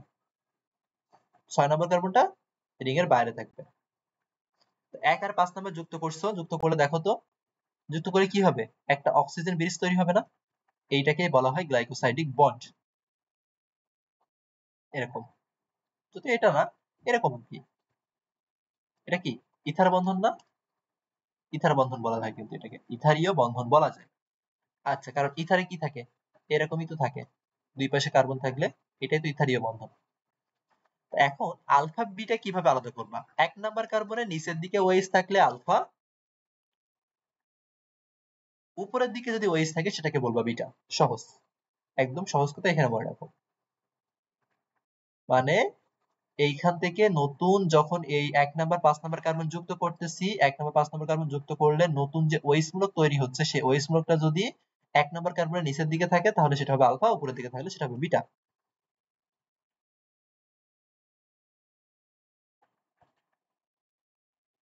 এই আলফা গ্লুকোজ থেকে, এই যে আলফা গ্লুকোজ আমরা যখন এস্টার্স পড়বো তখন দেখবো এই আলফা গ্লুকোজ থেকে এস্টার্স তৈরি হবে, আর যে বিটা গ্লুকোজ, এই বিটা গ্লুকোজ থেকে তোমার তৈরি হবে হচ্ছে সেলুলোজ। তাহলে বিটা গ্লুকোজ থেকে তৈরি হয় হচ্ছে সেলুলোজ, এন্ড আলফা গ্লুকোজ থেকে তৈরি হয় এস্টার্স। সেলুলোজ হচ্ছে কোষের গাঠনিক বস্তু। প্রথমেই তো পড়লাম যে উদ্ভিদের গাঠনিক টিস্যুর সাপোর্টিং অঙ্গ হিসেবে কাজ করবে এটা, আর এস্টার্স হচ্ছে সঞ্চয়ী পদার্থ। প্রথমে পড়ে আসছিলাম আমরা কার্বোহাইড্রেট সঞ্চয় করে কিভাবে, এস্টার্স হিসেবে কার্বোহাইড্রেট উদ্ভিদ সঞ্চয় করে রাখে, পড়ে আসছে কিন্তু এগুলো। তাহলে গ্লুকোজের ডি গ্লুকোজ এল গ্লুকোজ কখন হবে এটা তো বুঝলাম, কার্বন 5 নম্বর কার্বনে যদি ওএইচ মূলকটা তোমার ডান দিকে থাকে সেটাকে বলবা ডি, আর যদি বাম দিকে থাকে সেটা বলবে এল গ্লুকোজ। ডি গ্লুকোজ মানে দক্ষিণাবর্ত পজিটিভ, আর এল গ্লুকোজ নেগেটিভ। উদ্ভিদে দেখো আমরা ম্যাক্সিমাম কি ডানহাতি না, তাহলে মনে রাখবো উদ্ভিদে বেশিরভাগ ক্ষেত্রে এই ডি গ্লুকোজ থাকবে, এলগুলা তৈরি করে বাইরে থেকে দিতে হবে উদ্ভিদে, এটা তৈরি হয় খুব কম। এবার আসো ফ্রুক্টোজ, গ্লুকোজে মিষ্টি, ফ্রুক্টোজে মিষ্টি, গ্লুকোজ থেকে ফ্রুক্টোজ একটু বেশি মিষ্টি। ফ্রুক্টোজ 6 কার্বন বিশিষ্ট মনোস্যাকারাইড, এটাও রিডিউসিং সুগার, কার্বন সংখ্যাও 6টা, কিন্তু এটার আছে হচ্ছে কিটোন গ্রুপ। গ্লুকোজে ছিল, গ্লুকোজ ফ্রুক্টোজ এরা হচ্ছে পরস্পরের সমাণু, গ্লুকোজ ফ্রুক্টোজ হচ্ছে পরস্পরের সমাণু। পার্থক্য হচ্ছে গ্লুকোজে ছিল 1 নাম্বার কার্বনে CH মূলক, আর এটা 2 নাম্বার কার্বনে কিটোন মূলক। 1 নাম্বার কার্বনে কিটোন মূলক থাকা যায় না, কারণ কিটোন মূলক গুলা আমার কিটোন মূলকের সংকেতটাই তো এমন, এটাই হচ্ছে তার কার্যকরী মূলক। তাহলে এটা কি প্রান্তে দেওয়া যাবে কখনো, কখনো কিন্তু প্রান্তে দেওয়া যাবে না, এই জন্য এটা 2 নাম্বার কার্বনে আছে। এখানেও তুমি ডি ফ্রুক্টোজ পাবা, এল ফ্রুক্টোজ পাবা। ডি মানে কি, যখন 5 নম্বর কার্বনে ওএইচ ডান দিকে থাকবে সেটাকে ডি ফ্রুক্টোজ বলবা। এটা মেইনলি থাকে হচ্ছে পাকা ফল মিষ্টিতে। দেখো পাকা মিষ্টি ফল, পাকা ফল ও মধুতে আমরা গ্লুকোজ পাইছিলাম, এখানেও কিন্তু সেই পাকা ফল ও মধুতে গ্লুকোজ থাকবে, বেশি পরিমাণে থাকবে, এই জন্য এদেরকে ফলের চিনি বা ফ্রুট সুগার পাওয়া যায়। গ্লুকোজটা বেশি থাকে আঙুরে, কিন্তু ওখানেও লেখা ছিল পাকা ফল ও মধুতে গ্লুকোজ থাকে, কিন্তু সবচেয়ে বেশি থাকে ফ্রুক্টোজটা ওদের এখানে বেশি। গ্লুকোজ থেকে যেহেতু বললাম গ্লুকোজ ফ্রুক্টোজ একে অপরের সমাণু, তাহলে গ্লুকোজ থেকে তুমি সহজে ফ্রুক্টোজ তৈরি করবা, ফ্রুক্টোজ থেকে আবার গ্লুকোজ তৈরি করবা। এই গ্লুকোজ আর ফ্রুক্টোজ দুইটা যদি কখনো একসাথে যুক্ত করে দাও তাহলে সেখান থেকে তৈরি হবে কি সুক্রোজ বা চিনি। গ্লুকোজ ফ্রুক্টোজ একসাথে যুক্ত করলে সেখান থেকে তৈরি হবে কি চিনি। এই যে ফ্রুক্টোজ এবং গ্লুকোজ সেম পরিমাণে যদি যুক্ত হয় তাহলে চিনি তৈরি করবে। বিট ও আখের কাণ্ডে রসে প্রচুর পরিমাণে পাওয়া যায়। বিট কি, ওই যে লাল লাল মূলার মতো দেখতে, শালগম যেটাকে বলি আমরা। আর আখের কাণ্ড, আখের কাণ্ড কি খায় না, রস খায় না, আখের রস, আখের রস থেকে কি চিনিও তৈরি করা যায় না, তো চিনি কি সুক্রোজ। সুক্রোজ আসে কোথা থেকে, ফ্রুক্টোজ থেকে। তাহলে ফ্রুক্টোজ কি আখের কাণ্ডে থাকবে। বিটও খেয়ে দেখবা মিষ্টি, বিটরুট, বিটরুট হিসেবে আলাদা করে বিক্রিও হয়, তাহলে বিটরুট কি, সেখানেও তো ফ্রুক্টোজ থাকবে, সেখানেও ফ্রুক্টোজ থাকবে। Alpha D alpha D fructose কিভাবে বের করবা, বিটা ডি ফ্রুক্টোজ কিভাবে বের করবা, সেম আলফা বিটা ডি গ্লুকোজের মতো বৈশিষ্ট্য।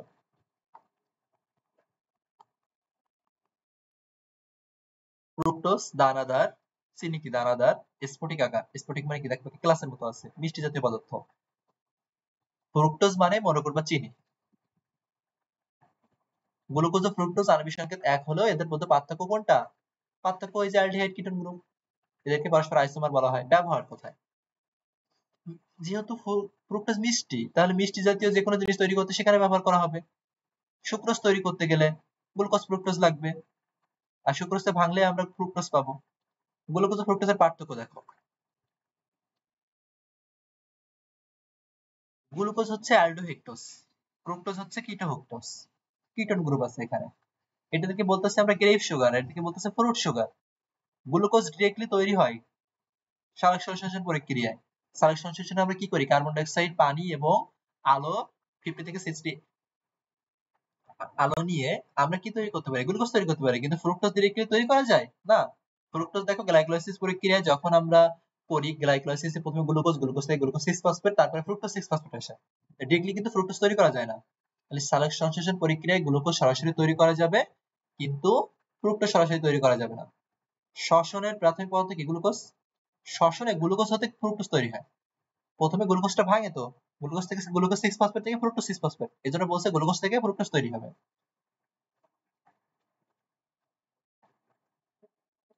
আচ্ছা, এখানে দেখো দুইটা কথা আছে, এটা একটু নতুন। একটা বলতেছে এদের রিং স্ট্রাকচার, এদের রিং স্ট্রাকচার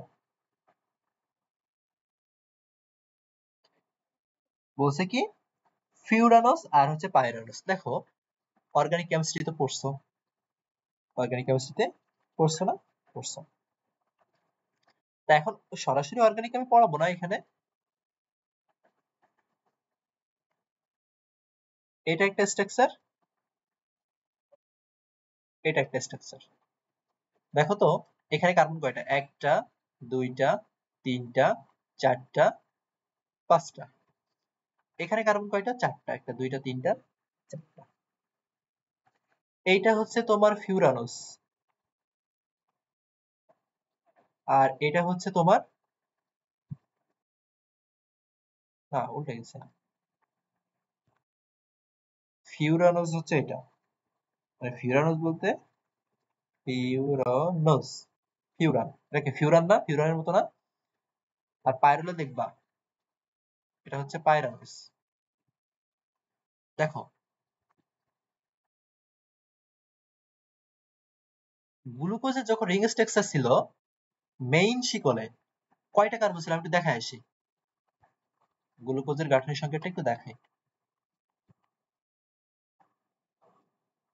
তো রাইবোস, গ্লুকোজ কোথায়? দেখো এটা তো ফ্রুক্টোজ। গ্লুকোজের রিং স্ট্রাকচার দেখো, মেইন যে রিংটা আছে, রিং এর মধ্যে টোটাল কার্বন কয়টা? একটা, দুইটা, তিনটা, চারটা না? এই পাঁচটা না? এক, দুই, তিন, চার, পাঁচটা না? 6 নম্বরটা বাইরে,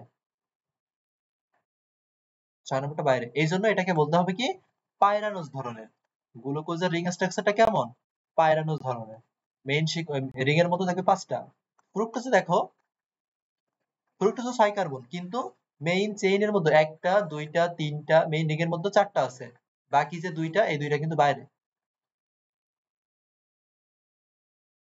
তাহলে মেইন রিং এ যদি চারটা থাকে সেটাকে বলা হয় কি ফিউরানোস ধরনের। এই জন্য দেখো এখানে বলা আছে গ্লুকোজের রিং স্ট্রাকচারটা হচ্ছে তোমার পাইরানোস ধরনের, আর ফ্রুক্টোজের রিং স্ট্রাকচারটা হচ্ছে ফিউরানোস ধরনের। অথবা তুমি এখানে ফ্রুক্টোজে ফ আছে এইভাবে মনে রাখতে পারো, ইচ্ছা, আমি বুঝাই দিলাম কেন। তারপরে এসো, আরো একটা মনোস্যাকারাইড হচ্ছে ম্যানোস। ম্যানোস এটা কি হেক্সোস? ম্যানোস কি হেক্সোস শর্করা, এবং এটা অ্যালডোহেক্সোস। ওজ আছে। গ্যালাক্টোজ, ওজ আছে, এটাও তুমি কি বলবা? অ্যালডোস শর্করা।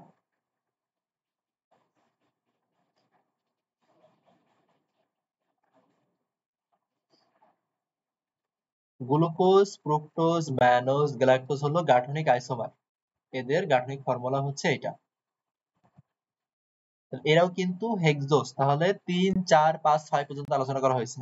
গ্লুকোজ, ফ্রুক্টোজ, ম্যানোজ, গ্যালাক্টোজ সবাই কি পরস্পরের সমাণু এরা, শুধু এদের গাঠনিক সংকেতটা ভিন্ন। আণবিক সংকেত সেম, গাঠনিক সংকেত ভিন্ন। তাহলে দেখো হেক্সোস গুলোর মধ্যে শুধুমাত্র আমরা যেটা পড়ছি ফ্রুক্টোজটা হচ্ছে কিটোস, মানে কিটো শর্করা, বাকি সবাই কিন্তু অ্যালডো শর্করা। Glucose mannose galactose, glucose mannose galactose তিনটাই কিন্তু আমার অ্যালডোজ শর্করা। আর ফ্রুক্টোজটা আমার কিটো শর্করা। এবার আসো আপেক্ষিক মিষ্টতা। আপেক্ষিক মিষ্টতা একটু কষ্ট করে মনে রাখতে হবে, ল্যাকটোজটা দুধ। দুধ কি বেশি মিষ্টি লাগে? দুধ খায় না, দুধে কি থাকে? ল্যাকটোজ থাকে। তো এটা কিন্তু বেশি মিষ্টি না, এজন্য দেখো তার মিষ্টতা সব থেকে কম 16। মল্টোজ তার থেকে একটু বেশি, তার থেকে একটু বেশি মিষ্টি। ল্যাকটোজ থেকে মল্টোজটা একটু বেশি মিষ্টি। এবার আসো গ্লুকোজ। আমরা বলছি গ্লুকোজ থেকে ফ্রুক্টোজ বেশি মিষ্টি, বলছি না? গ্লুকোজ থেকে ফ্রুক্টোজ বেশি মিষ্টি।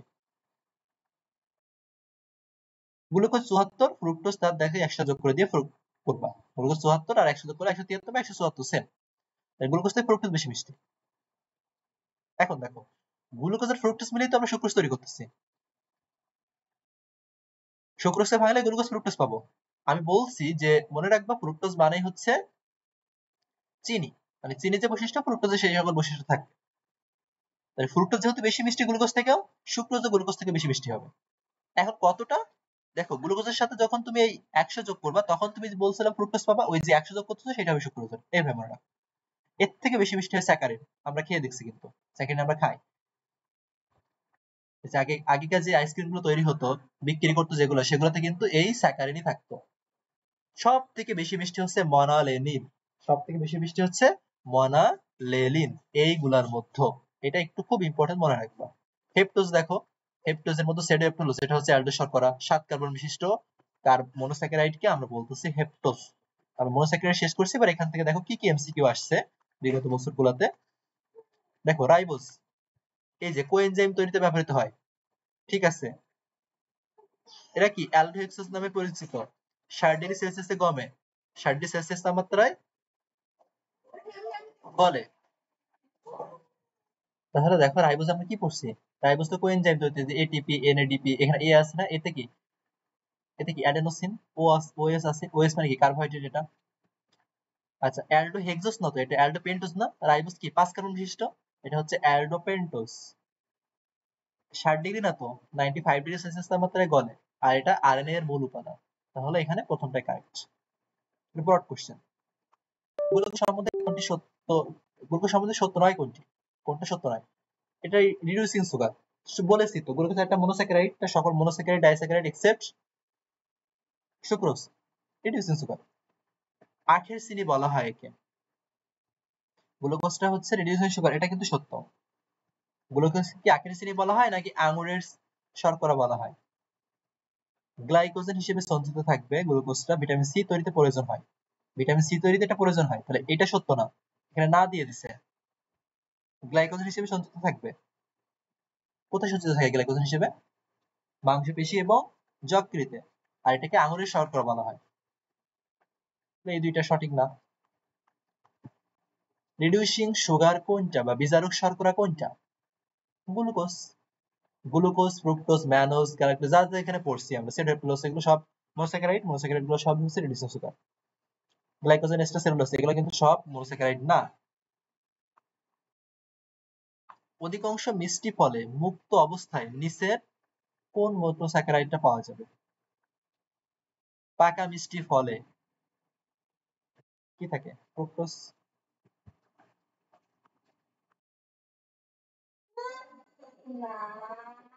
উদ্ভিদের শুষ্ক ওজনের কত পার্সেন্ট কার্বোহাইড্রেট? এটা আমরা পড়ছি 50 থেকে 80।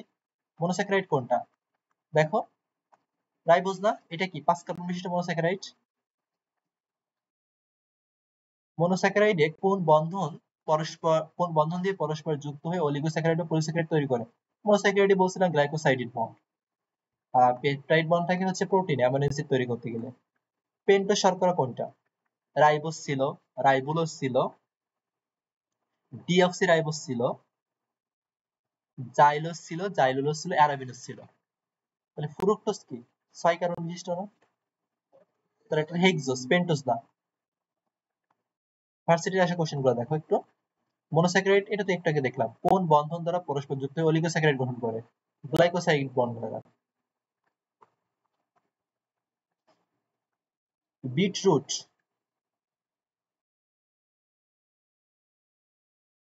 বিটের চিনি নামে পরিচিত কোনটা? বিটের চিনি নামে পরিচিত কোনটা? আমরা পড়ছি কি বিট, এখানে দেখছিলাম না বিটও আখের কাণ্ডে প্রচুর পরিমাণে কি পাওয়া যায়? ফ্রুক্টোজ পাওয়া যায়। তাহলে বিটের চিনি কি বলবা তুমি? কাকে বলবা? বিটের চিনি ফ্রুক্টোজকে বলবা। রিডিউসিং সুগার না, সকল monosaccharide disaccharide reducing sugar except sucrose. তাই সুক্রোজ কি রিডিউসিং সুগার না, নন রিডিউসিং সুগার এটা। কোনটা নিউক্লিক অ্যাসিডের উপাদান? রাইবোজ দিয়ে কি তৈরি হয়? আরএনএ। আরএনএ কি নিউক্লিক অ্যাসিডের একটা উপাদান। আর ডিএনএ কি থাকে? Deoxyribonucleic acid. গ্লুকোজের আলফা লিঙ্কে ওএইচ গ্রুপ যুক্ত থাকে, মানে আলফা ডি গ্লুকোজে ওএইচ কোনটাতে থাকবে?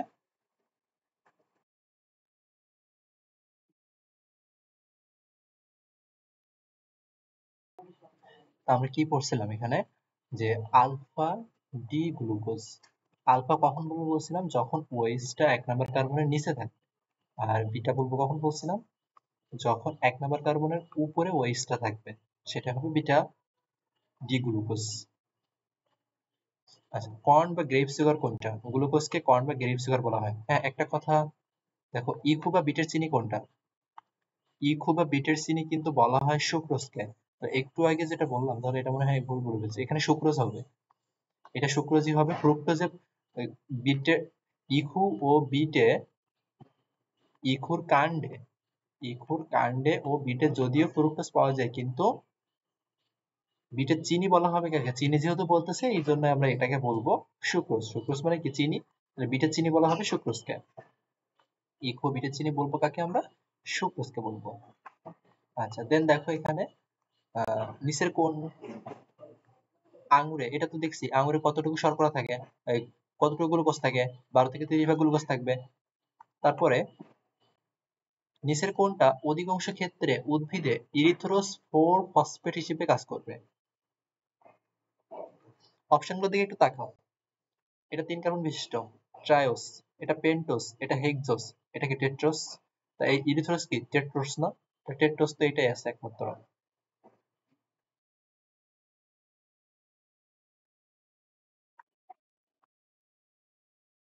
কার্বোহাইড্রেটে সিএইচও এর অনুপাত কত হতে হয়? 1:2:1। খেয়াল করো সিএইচও কিভাবে আছে, উলট পালট করে দিতেও পারে। উদ্ভিদ দেহে, উদ্ভিদ দেহ গঠনকারী পদার্থগুলার কার্বন কাঠামো প্রদান করবে কে? তো কার্বন কাঠামো আমরা পড়ছি না, কার্বোহাইড্রেট। নন সুগার এর উদাহরণ কোনটা? সুক্রোজ। ফ্রুক্টোজ কি? ফ্রুক্টোজ তো reducing sugar.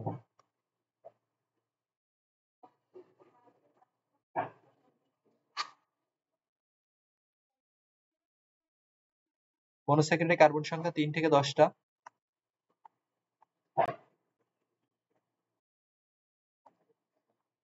Reducing sugar Benedict দ্রবণে কোন বর্ণের পদক্ষেপ দিবে?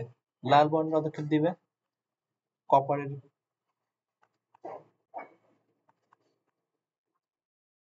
কোনটি গ্লুকোজের বৈশিষ্ট্য না? এটা 7 দানাদার পদার্থ, আমি বলছিলাম হচ্ছে চিনি দিয়ে মনে রাখতে, তারপরে আটা দিয়ে মনে রাখতে, এন্ড শাক দিয়ে মনে রাখতে। এরা তো পানিতে দ্রবণীয়, অ্যালকোহলে সামান্য দ্রবণীয়, তো ইথারে এরা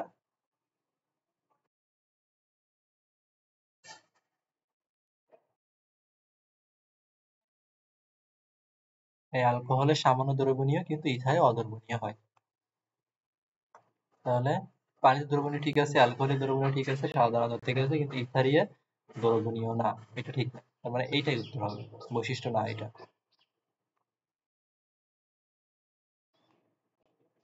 ফল সংরক্ষণে কি ব্যবহার করি? আমরা গ্লুকোজ ব্যবহার করি না? পড়ছি। রোগীর পথ্য হিসেবে কি গ্লুকোজ ব্যবহার করা হয়? শ্বসনের প্রাথমিক পদার্থ কি? গ্লুকোজ। পাতায় প্রস্তুত কার্বোহাইড্রেট কি হিসেবে সারা দেহে প্রবাহিত হয়? এটাও আমরা বলছি, সুক্রোজ। কোনটার আপেক্ষিক মিষ্টতা সব থেকে বেশি? মনালেনিন। সরবিটাল তৈরিতে কি? সরবিটাল মিষ্টি, গ্লুকোজও মিষ্টি। তো গ্লুকোজ তৈরি, সরবিটাল তৈরিতে আমরা গ্লুকোজ ইউজ করে থাকি। তাহলে এই ছিল অল অ্যাবাউট মনোস্যাকারাইড। মনোস্যাকারাইড সম্পর্কে যা যা পরীক্ষায় আসতে পারে ডিটেলস বুঝাই দিলাম। ইনশাল্লাহ এটা থেকে যা পরীক্ষায় আসবে, ক্লাস যদি ভালো করে করে থাকো সবকিছু অ্যান্সার করতে পারবা, একটা কোশ্চেনও ইনশাল্লাহ আটকাবে না, ক্লাসে সবাই দেখে ফেলবা।